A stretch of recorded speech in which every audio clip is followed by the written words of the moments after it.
Mes travaux concernent l'ouverture de la barrière hémato-encéphalique par ultrason. En fait, une des grosses problématiques en neurosciences, c'est que les médicaments, et les chimiothérapies notamment, rentrent difficilement dans le parenchyme cérébral à cause du fait que les vaisseaux sont particulièrement étanches. On appelle ça une barrière hémato-encéphalique, c'est-à-dire les médicaments qui sont dans le sang passent très difficilement dans le cerveau, à moins de 2-3% seulement dans le cerveau. Ça nous protège, mais en cas de maladie, ça rend difficile la pénétration des médicaments. D'où le fait que les tumeurs cérébrales, par exemple, quand elles sont malignes, ont une espérance de vie très courte. Alors, il y a des médicaments qui rentrent, mais la majeure partie ne rentre pas. Ce que l'on a fait ici sur la pitié-salpêtrière, c'est mettre au point un dispositif qui est capable d'émettre des ultrasons.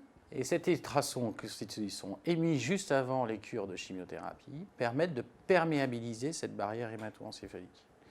Ainsi, les chimiothérapies rentrent 7 fois mieux dans le parenchyme cérébral. Et donc, sur les premiers essais qu'on a faits, on a une tendance à en effet une amélioration de la survie des malades. Et ce que l'on a fait là, et ce que l'on publie là, entre guillemets, récemment, notamment aux États-Unis, c'est d'étendre la zone où on va ouvrir la barrière hémato-encéphalique dans le cerveau. Donc on va avoir une zone beaucoup plus grande que le premier essai clinique, espérant ainsi gagner en traitement, en survie des malades. Alors pour l'instant, nous avons des résultats de sécurité, c'est-à-dire de safety, prouvant que d'ouvrir une grande région dans le cerveau est tout à fait faisable et tout à fait bien toléré par les patients. Donc le premier essai clinique portait sur 19 patients, et là le deuxième essai clinique porte sur 25 patients. On perméabilise les vaisseaux grâce aux ultrasons, en même temps qu'on donne la chimiothérapie pour que celle-ci rentre mieux dans le cerveau. Le fait qu'elle rentre mieux dans le cerveau, c'est une chose acquise, donc la technique fonctionne.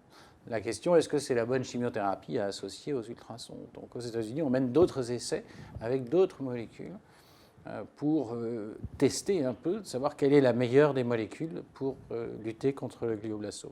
Nous faisons ça actuellement pour les glioblastomes, mais il y a d'autres indications en neurosciences, puisqu'on va perméabiliser les vaisseaux, donc ça peut s'appliquer à plusieurs pathologies cérébrales. Donc en neurosciences, on est en train de travailler à la fois en laboratoire, mais aussi en essai clinique, sur la maladie d'Alzheimer. On a prouvé déjà avec un essai clinique qu'on n'était pas toxique chez le patient Alzheimer.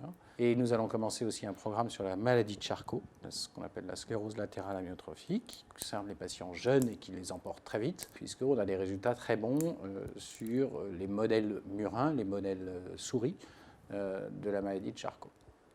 Donc il y a une ouverture sur d'autres pathologies qui est aussi fascinante dans ce projet. C'est important dans tout ce genre de programme de remercier bien évidemment toute la recherche préclinique que j'ai faite avec tous mes collaborateurs au laboratoire, mais aussi tous ceux qui permettent la réalisation de l'essai clinique, donc en routine clinique à l'hôpital, donc notamment la DRCI, et puis l'unité de recherche clinique de la Pitié-Salpêtrière qui est très très aidante pour cela.